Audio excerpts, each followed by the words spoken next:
were best characterized by their acceptance in the Western world, especially America. In 1928, his autobiography was serialized in the conservative Saturday Evening Post. The House of Morgan in 1926 loaned Mussolini $100 million. In a gesture of friendship, President Hoover gave fascism a boost by graciously receiving Mussolini's foreign minister at the White House. Such international figures as Winston Churchill found his policies commendable, and Will Rogers, after personal interview, called Benito Mussolini a regular guy. Cole Porter's hit song began, "You're the tops, you're Mussolini." Even FDR had an affinity for Mussolini, who he referred to in a letter as that admirable Italian gentleman. Prior to Italy's invasion of Ethiopia, no authentic public opinion surveys were taken in the United States during Mussolini's regime, but it would be safe to say that the majority of Americans approved of Mussolini. Many actually admired him as a romantic, if somewhat clownish figure, who, as the saying went, made the trains run on time. This attitude was fostered by a number of sympathetic authors and journalists. Anne O'Hare McCormick, writing for the New York Times, found Mussolini an incarnation of the ancient splendor of Rome, a revered statesman not intoxicated but mellowed by power.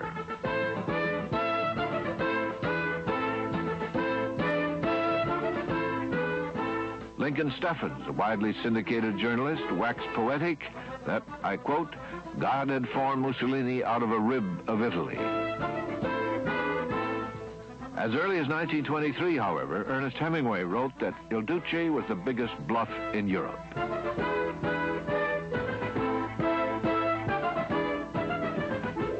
There was a comical image to Mussolini which served to soften the more aggressive, belligerent aspects. But if there was a parallel, it was usually drawn between Theodore Roosevelt, a man on the horseback type of figure, who sort of took history, seized history by his own hands and bent it to his will, and reassured Americans that human intelligence and will was still in control of events.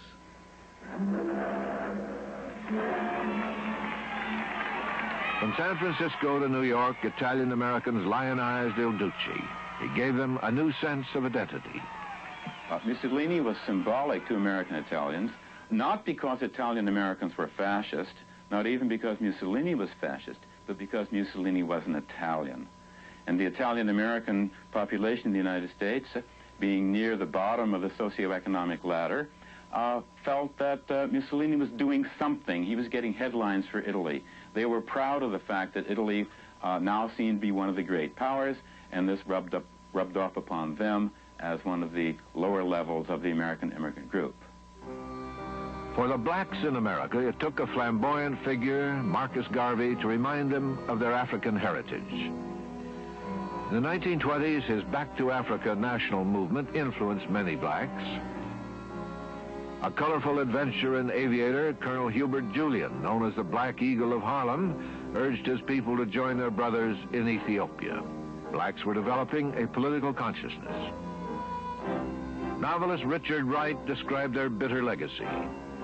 Our outward guise, he said, still carries the old familiar aspect which 300 years of oppression in America have given us, but beneath the garb of the black laborer, the black cook, the black elevator operator, lies an uneasily tied knot of pain and hope.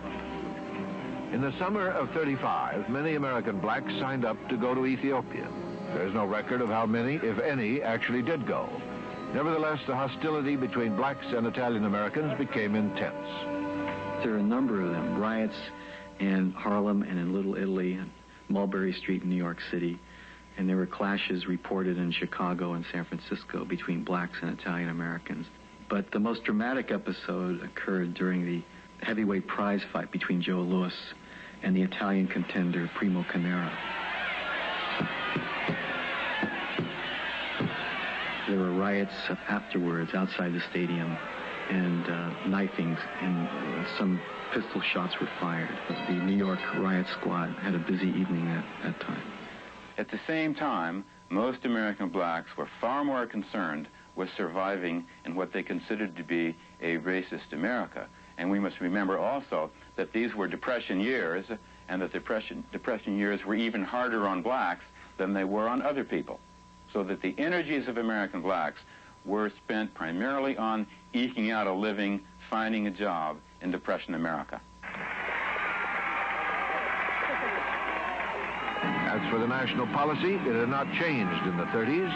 America was still an isolationist country, remembering too vividly the First World War. Despite what happens in continents overseas, the United States of America shall and must remain